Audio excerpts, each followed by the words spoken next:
എന്തോ കൈ നോക്കാം അല്ലേ? കൈ നോക്കാം പൈസ. ആ പറഞ്ഞോ എല്ലാവരുടെയും പറഞ്ഞോ. ഈ ക്യാമറ വെച്ച് എൻ്റെ അതെല്ലാം പിടിച്ചെടുക്കാനാണോ? അതൊന്നും കുഴപ്പമില്ല, പൈസ തരും. എന്തിനാ ഇങ്ങനെ വെക്കുന്നേ? എന്തിനാ വെക്കുന്നതെന്ന് വെച്ചാ എനിക്ക് ആവശ്യമുണ്ട്, അതുകൊണ്ട്. എന്താ യൂട്യൂബിലിടാനാ, നല്ലതായിട്ട് ഫലം പറയുന്നു, യൂട്യൂബിലിടാനാ. വേണ്ടെങ്കിൽ പിന്നെ ഞാൻ എന്തിനാ പൈസയും കൊണ്ടുവന്നേ? പൈസ കൊണ്ടുവന്ന അതിനാ? അല്ല, ഞാൻ പറഞ്ഞല്ലോ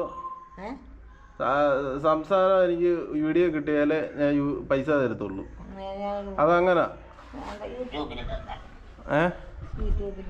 അതെന്താ അമ്മ 100 രൂപ തരാം. എന്തായാലും വീട്ടിൽ കയറി വന്നതല്ലേ? നമ്മളങ്ങനെ ബിസിനസ് ചെയ്യുന്നവരാ, അതുകൊണ്ടാ. അമ്മ ഞാനൊരു കാര്യം പറയട്ടെ? അമ്മയുടെ പേരെന്തുവാ? അമ്മ രഹസ്യം പറയാൻ ഇവിടെ വരല്ലേ കേട്ടോ. രഹസ്യം പറയാൻ ഇവിടെ വരല്ലേ, നമുക്ക് ബുദ്ധിമുട്ടാ. അതുകൊണ്ടാണ് നമ്മള് പൈസ തന്ന് പരസ്യം പറയിക്കുന്നത് കേട്ടോ. ഇതുപോലെ ഭയങ്കര ശല്യമാണ് നമുക്ക്, അതാണ് നമ്മള്. അതാ ഇപ്പൊ കണ്ടില്ലേ, ഒരു അമ്മ വന്നു ഇപ്പോൾ.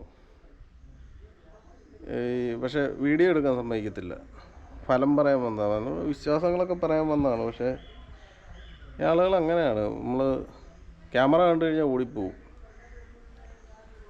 ഞാൻ നേരത്തെ ഉള്ള കാര്യം പറഞ്ഞല്ലോ, എന്ത് വിശ്വാസമാണെങ്കിലും ക്യാമറയ്ക്ക് മുന്നിൽ പറഞ്ഞാലേ നമ്മൾ പൈസ കൊടുക്കുകയുള്ളൂ.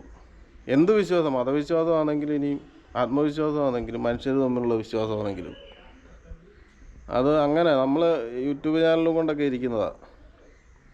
പക്ഷെ ഞാനിത് തുടങ്ങാൻ തന്നെ കാര്യമെന്ന് പറഞ്ഞാൽ ഈ രഹസ്യം പറച്ചിലുകാർ കൂടിയം കൊണ്ടാണ് ഞാൻ യൂട്യൂബ് ചാനൽ തുടങ്ങി. രഹസ്യം പറച്ചിൽ വേണ്ടാന്ന് വിചാരിച്ചു. കാരണം അനാവശ്യമായിട്ടുള്ള കാര്യങ്ങളാണ് പറയുന്നത്. അത് കാരണം പോലീസ് സ്റ്റേഷനിൽ പോയാൽ നമുക്ക് ഇടി കിട്ടുന്ന പോലത്തെ കാര്യങ്ങളാണ് ഇവർ പറയുന്നത്. അതുകൊണ്ടാണ് ഞാൻ യൂട്യൂബ് ചാനൽ തുടങ്ങിയത്. പറയാനുള്ള കാര്യം പരസ്യമായിട്ട് പറഞ്ഞു കഴിഞ്ഞാൽ തീർച്ചയായിട്ടും പൈസ കൊടുക്കും ചോദിക്കുന്നത്. പക്ഷേ വീട്ടിലൊന്നും കയറി വന്നാൽ ഇതുപോലെ ഇത് വിഷുവായിട്ട് ഞാൻ 100 രൂപ കൊടുത്തേക്കാമെന്ന് വിചാരിച്ചു. വീട്ടിലൊന്നും കയറി വന്നാൽ ഒരിക്കലും ഞാൻ ഓടിച്ചു വിടുകയുള്ളൂ. ഇവരുടെ പരസ്യം എന്തുവാന്ന് ഇവർ എന്ന് ക്യാമറയ്ക്ക് മുന്നിലൊക്കെ പറയാൻ താല്പര്യപ്പെടുന്നു അന്നേ ഇവർക്ക് ആനുകൂല്യം കൊടുക്കത്തുള്ളൂ. അത് ഏത് വിശ്വാസികളാണെങ്കിലും. ഞാനിപ്പോൾ ചാമക്കാവിൽ പോയിട്ട് വരികയാണ്. എത്രയും നേരത്ത് പോയി ക്യാമറയ്ക്ക് പിരിവൊന്നും ആരും ചോദിച്ചിട്ടില്ല. നമ്മൾ ക്യാമറയുടെ പിരിവടക്കം കൊടുത്തിട്ടാണ് സൂവിലൊക്കെ പോയി ഓരോന്ന് ഷൂട്ട് ചെയ്യുന്നത്. അവർക്ക് ക്യാമറയ്ക്ക് മുന്നിൽ പറയണേ പൈസ വേണമെങ്കിൽ അത് കൊടുക്കും, അല്ല രഹസ്യം പറയുന്നവർക്ക് പൈസ കൊടുക്കത്തില്ല, കള്ളക്കൂട്ടരാ. അത്രേ എനിക്ക് പറയാനുള്ളൂ. ശരിയാണ്.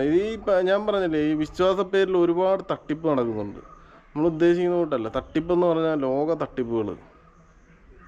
മിക്ക ആളുകളും വിശ്വാസത്തിന് സപ്പോർട്ടാണ്. പക്ഷേ വിശ്വാസ പേരിലുള്ള തട്ടിപ്പ് നമ്മൾ വെളിയിൽ പറഞ്ഞാലോ അല്ലെങ്കിൽ കൊണ്ട് കേസ് കൊടുത്താലോ നമ്മളെ സാമൂഹികപരമായിട്ട് ഒരുപാട് ഒറ്റപ്പെടുത്താനാണ് സാധ്യത. അപ്പോൾ ഇങ്ങനെയുള്ള കാര്യങ്ങൾക്ക് നമുക്ക് ചെയ്യാനുള്ളതെന്ന് പറഞ്ഞാൽ ഇവരെ രഹസ്യം പറയാൻ ഒരിക്കലും അനുവദിക്കരുത്. ഇവരെ കൊണ്ട് പരസ്യം പറയിക്കുകയാണെങ്കിൽ അതിൻ്റെ പൈസ ചെക്കായിട്ടോ വല്ലതും കൊടുക്കണം. വഴിയിലിട്ടുള്ള മറ്റ് ഇതിൻ്റെ പേരുള്ള കള്ളന്മാരെ അവരെയൊക്കെ ഓടിച്ചു കൊടുക്കും. അതേ എനിക്ക് പറയാനുള്ളൂ. ഞാൻ അതിന് വേണ്ടിയിട്ടാണ് ഈ അഹോരാത്രം ഇങ്ങനെ കഷ്ടപ്പെടുന്നത്. ശരി എന്നാൽ.